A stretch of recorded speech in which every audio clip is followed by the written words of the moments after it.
the 1958 exhibition and display of the Society of British Aircraft Constructors, or simply Farnborough.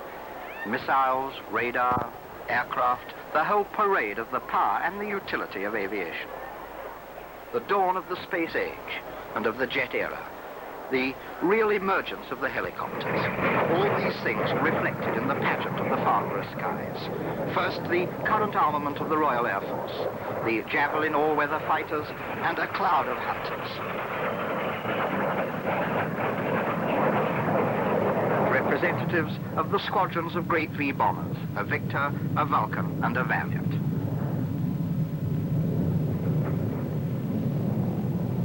Valiants doing air-to-air refueling.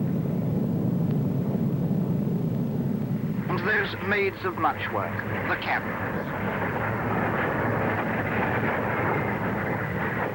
A rocket-equipped Scorpion camera. Camera with flame and with power and climb.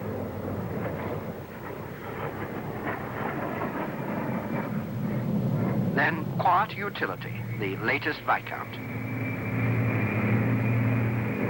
The 1100-mile-an-hour plus Fairy Delta II, one of our key research aircraft, today being skittish. Also being skittish the new Javelin. Keeping us ahead in engine development, the Tyne Ambassador testbed. And the now established and successful Nat. On with the parade and the Royal Navy's latest and most powerful strike fighters, the Scimitars.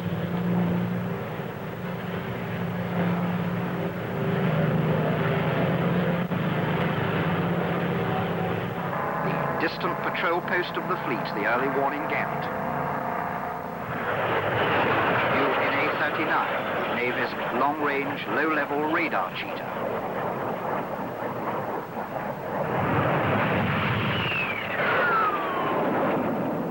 The Lightning, the P-1 as was, now in full production. Last, they say, of the manned fighters. It can do twice the speed of sound and shows off its reheat with a burst of power.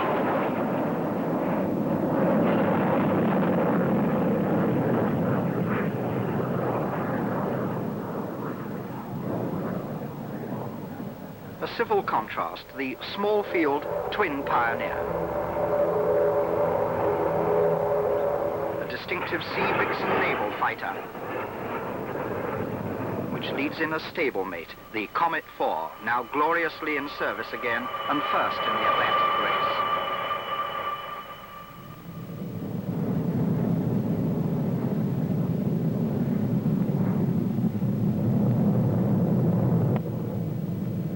A Victor bomber, showing the new low-level labs or lob bombing technique. Throw the bomb off and then loop and half roll to clear the scene. Half roll and away, and the wonder being not that it is well done, but that it can be done at all with such a huge aircraft.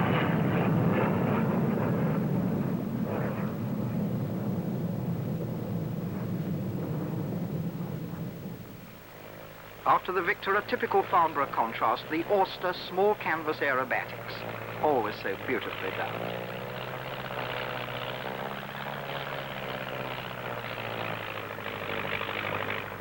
Utility again in crop spray.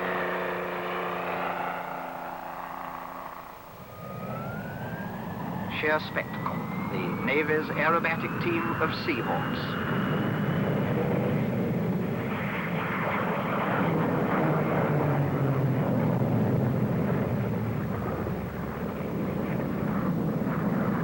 Colored smoke, beautiful figures traced in the sky. Lovely flying followed by a formation landing.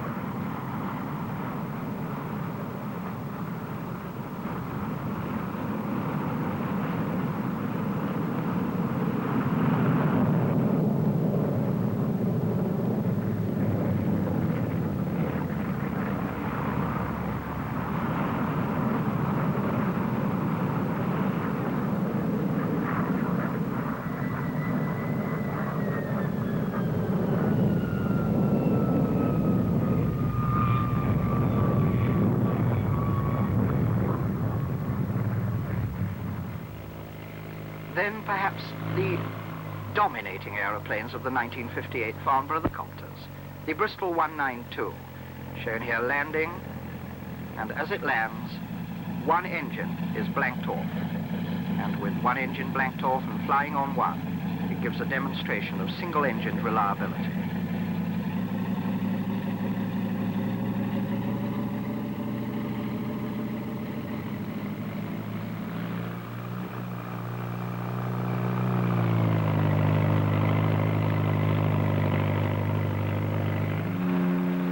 Two little skeeters and the new P531 add their emphasis to the helicopter importance of 1958. The Westland Circus, the Wessex, doing small space aerobats that the Auster might emulate.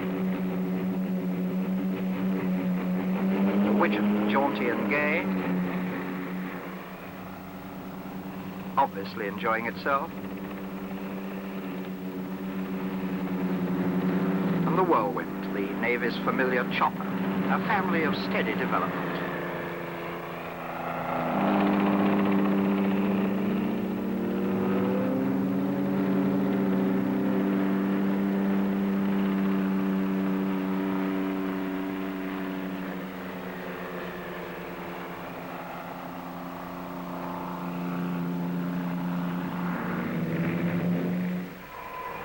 This development which has led to the prototype twin-engined Westminster, at the moment looking like a cutaway drawing of itself, but which can be a 40-seater airliner, a flying crane. Indeed, its uses and potentialities are almost endless.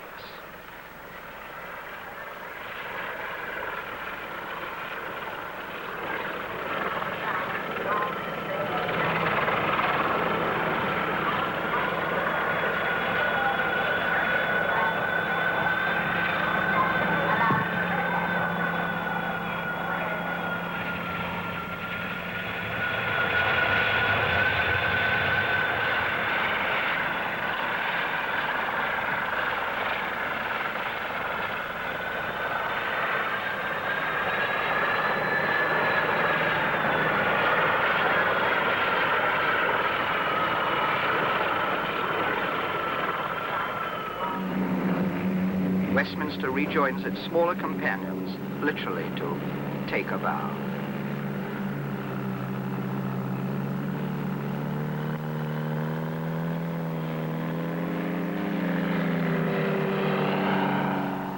And that parade is followed by the dashing little ultra-light, playing kittenish games with its attendant lorry.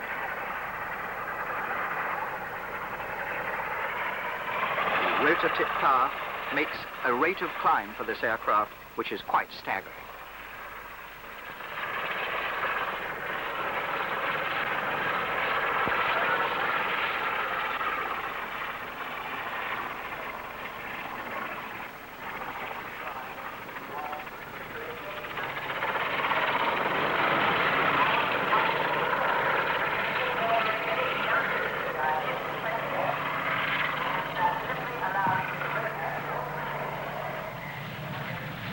After the Impudence, the Majesty of perhaps the key aircraft of the show, the Rotodyne.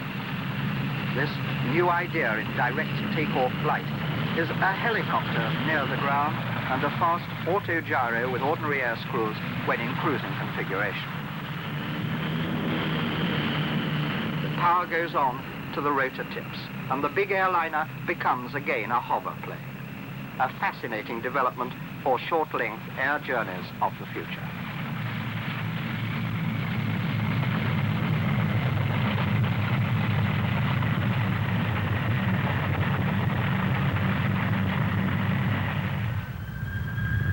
The new Vulcan, the world's biggest Delta.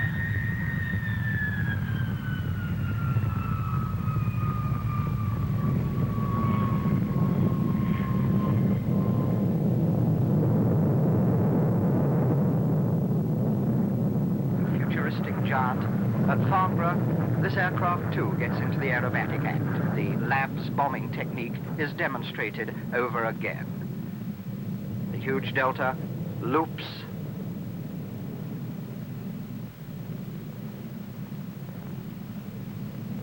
and then half rolls, elephantine, but efficient.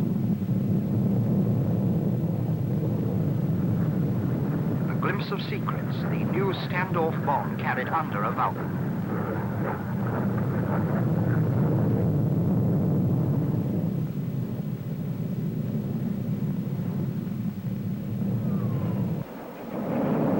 Then, like puppies at play, the dashing and the cavorting of 4 hunters, each with a variety of underwing stores.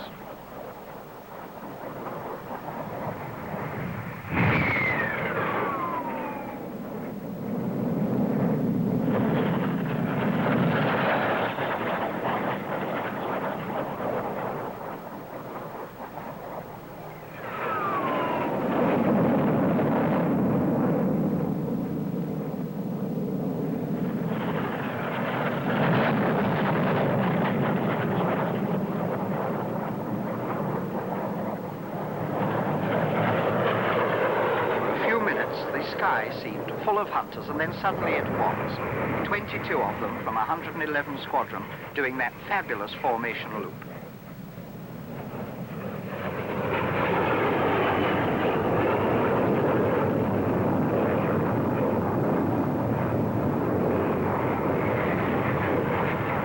Six peel away, leaving 16 to do a row.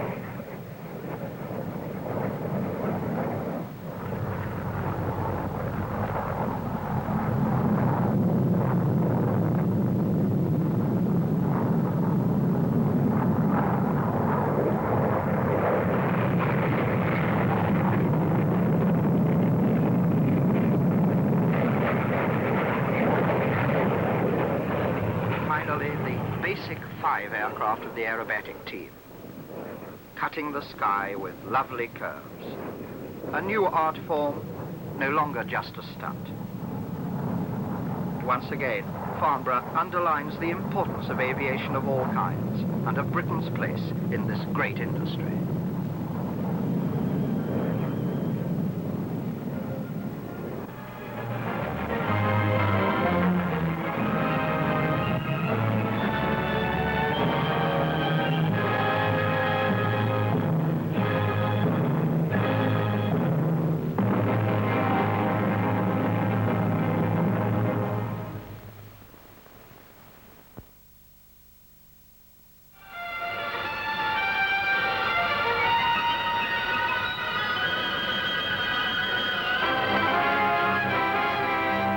Farnborough, 1959.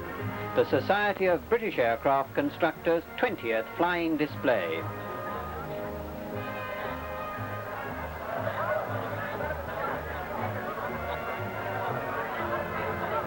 With this year's emphasis on Britain's aim to maintain a place in the civil airliner market. These planes, it's hoped, will cut the fares and make flying possible for millions.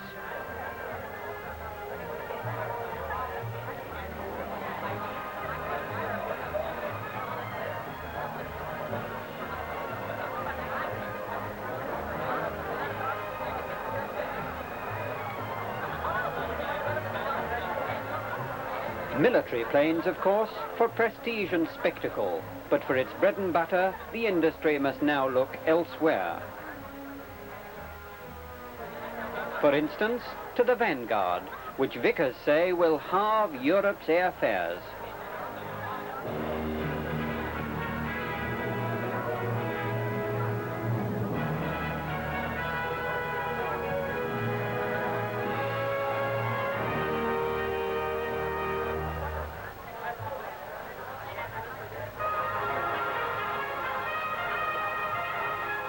For vertical takeoff, there's still no rival in sight to the Fairey Rotodyne, while the big novelty, fresh from its successful channel crossing, was the hovercraft.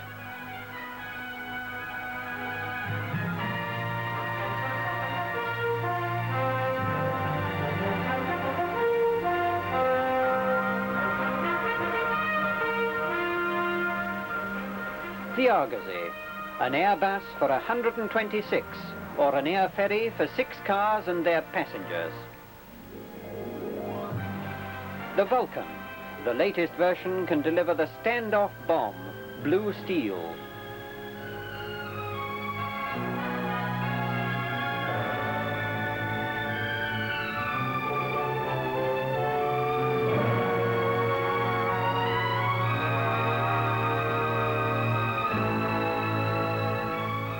And now for missiles.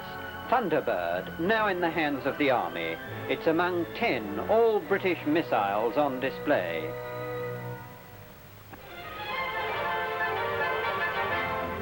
And for the first time, the public had a good look at Black Knight.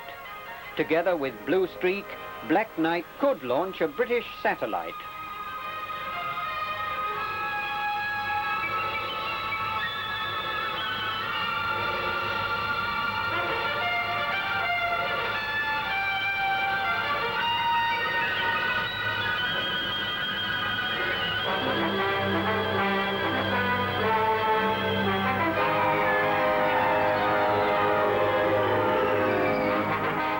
The vast indoor exhibition, ranging from rivets to the latest jet engines. With them, Britain is once again setting new records for aviation exports.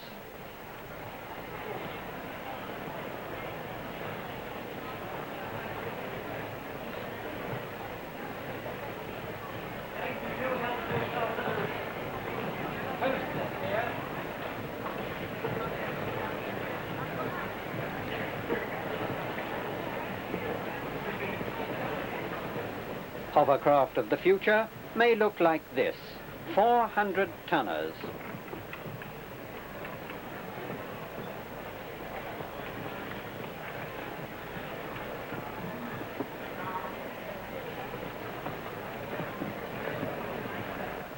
And now, the flying. Treble 1 Squadron, the RAF's famous Black Arrows, take off. Formation aerobatics by 16 Hawker Hunters.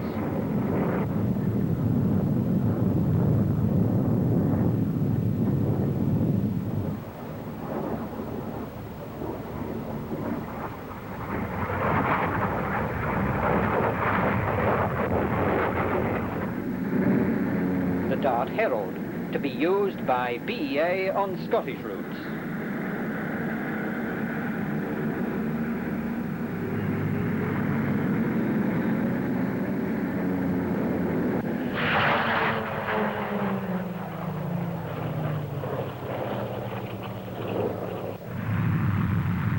The new Comet 4B, bigger and faster than the 4, with no podded wing tanks.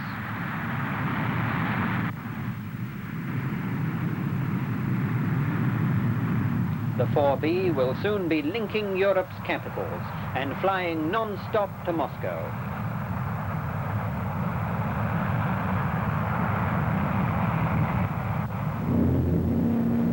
With her twin boom, the Argosy can have huge door flaps at both ends.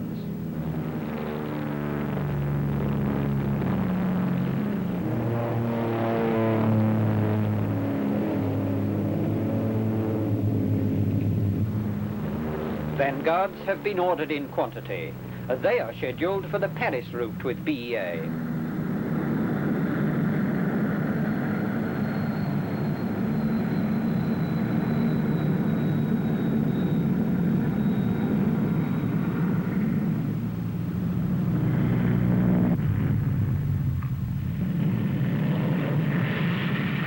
And now an aerobatic high spot. Bill Bedford, Hawker's chief test pilot, takes up to Hunter 66A.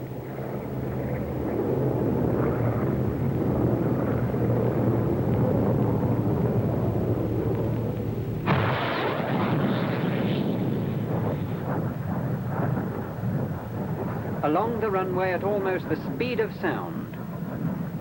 Streaming smoke, he zooms to 15,000 feet.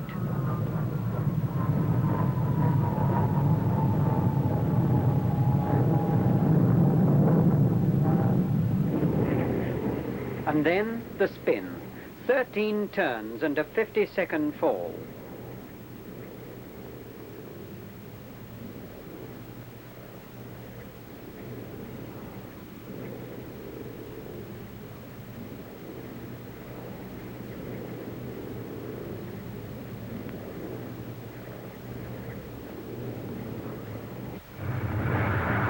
The Blackburn NA-39.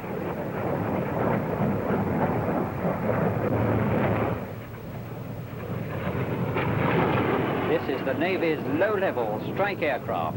It goes in at treetop height below the enemy's radar cover.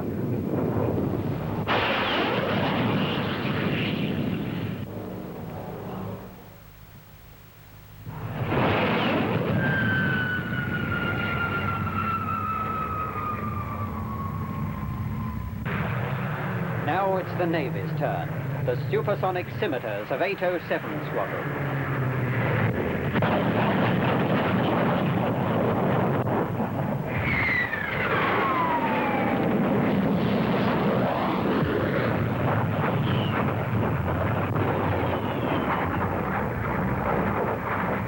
New maneuver, the twinkle roll. Snatching a target from the runway.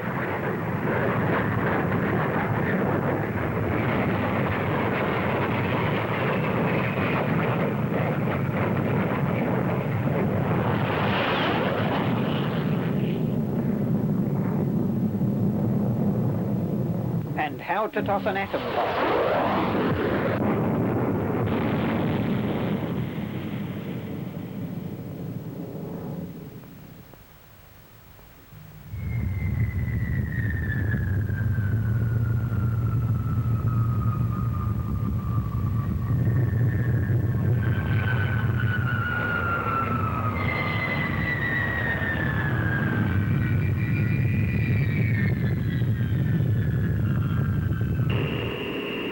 To demonstrate its possibilities, the Rotodyne carried 30 nurses, a complete field medical company for the British Army.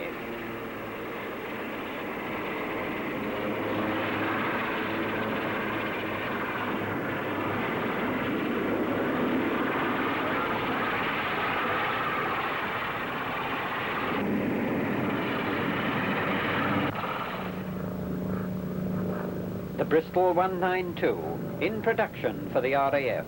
It can drop supplies, carry 25 troops, or serve as a flying ambulance.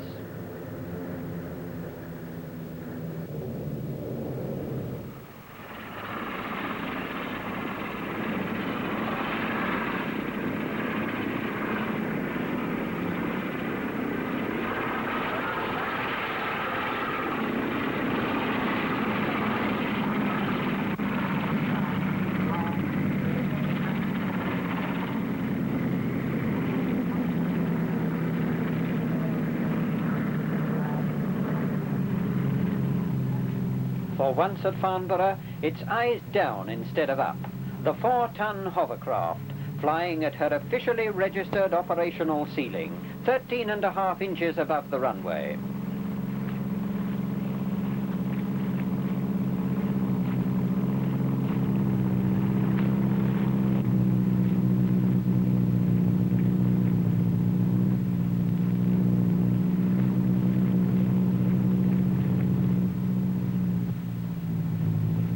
Is it plane, or bus, or boat?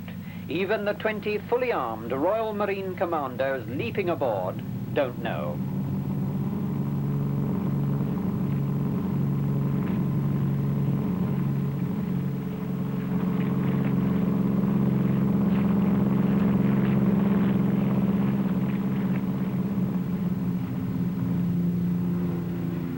A circus of helicopters, 8 in the air at once, from Westlands and Saunders Row.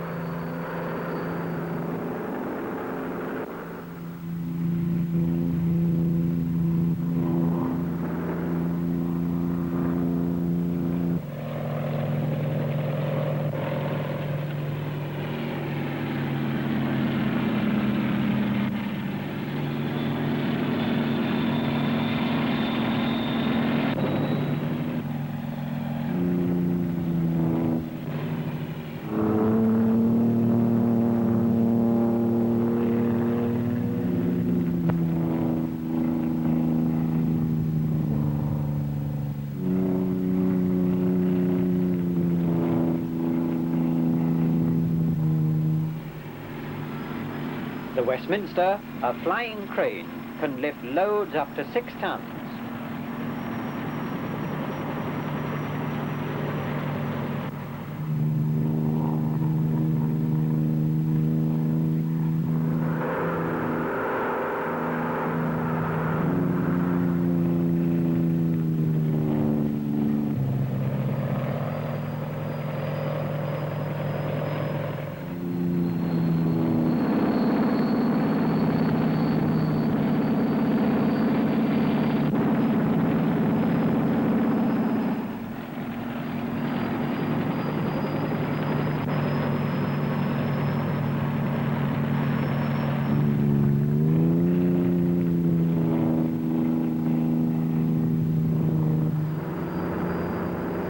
Now they all line up to salute the President.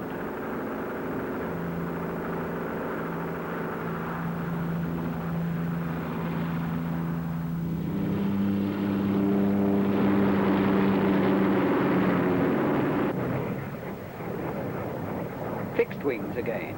The Jet Provost, also in production for the RAF.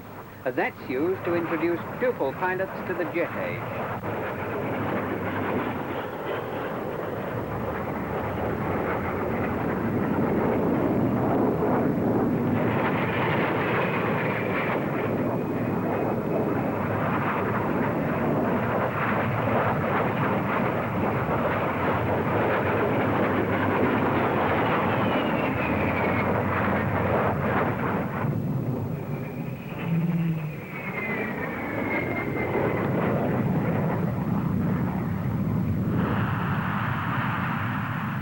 Lightnings, all-weather fighters capable of twice the speed of sound.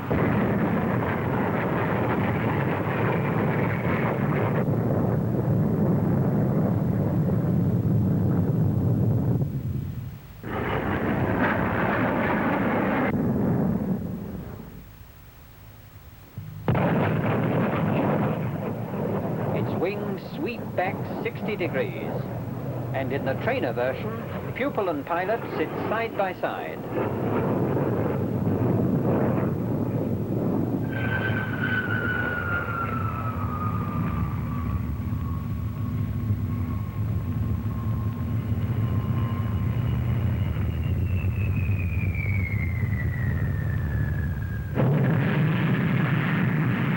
The Vulcan.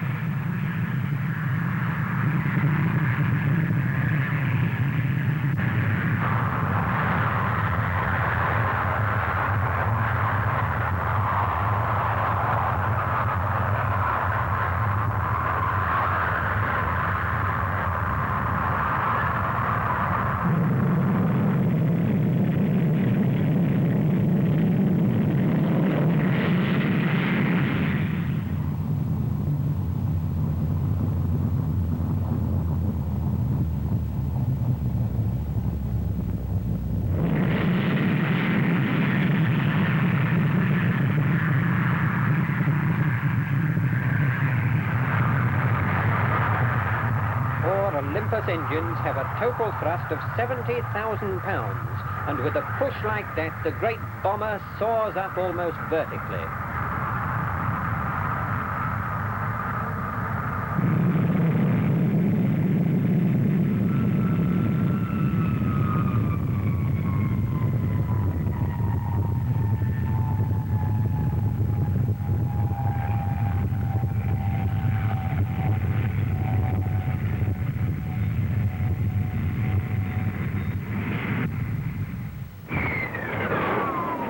Treble 1 squadron fill the air again. At times they're only 4 feet apart. They've split into 2 groups of 9 and 7, so there's always something to see.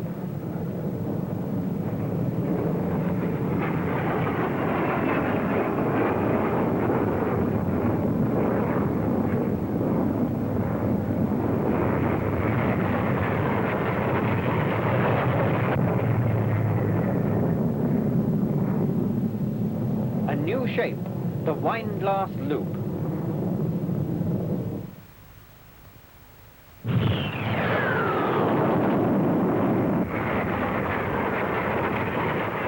Peter Latham, the squadron leader in command, doesn't think this dangerous. He says it needs maximum concentration, so no one's likely to be careless.